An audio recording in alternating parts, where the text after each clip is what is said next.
In a remote village on the outskirts of Galilee, 10 men lived in isolation, their bodies ravaged by the dreaded disease of leprosy. Cast out from society, they found solace in each other's company, bound together by their shared suffering. One day, as they gathered at the edge of the village, their eyes scanning the horizon for any sign of hope, they heard whispers of a healer named Jesus who was passing through the region. With a glimmer of hope igniting within them, they dared to believe that perhaps, just perhaps, this Jesus could bring an end to their misery. With trembling hands and hearts heavy with longing, the 10 lepers set out to find Jesus. Despite the pain that gnawed at their flesh, and the stigma that hung over them, like a dark cloud, they pressed on, driven by the desperate hope of healing. As they drew near to where Jesus was, they caught sight of him surrounded by a throng of followers, his presence radiating with compassion and grace. With a courage born of desperation, the lepers cried out to him from a distance, their voices filled with urgency and longing. "Jesus, Master, have pity on us,"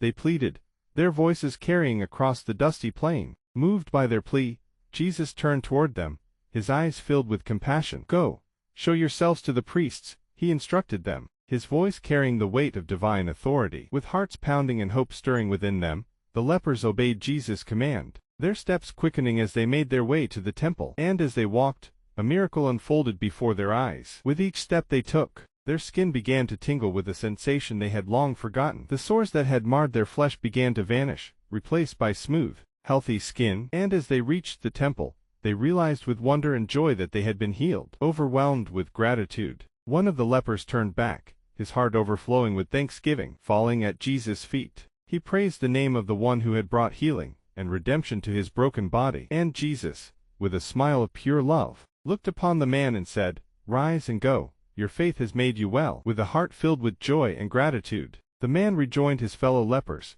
his life forever changed by the touch of the divine. And as they journeyed forward together, they became a living testament to the power of faith and the boundless mercy of the one who had set them free.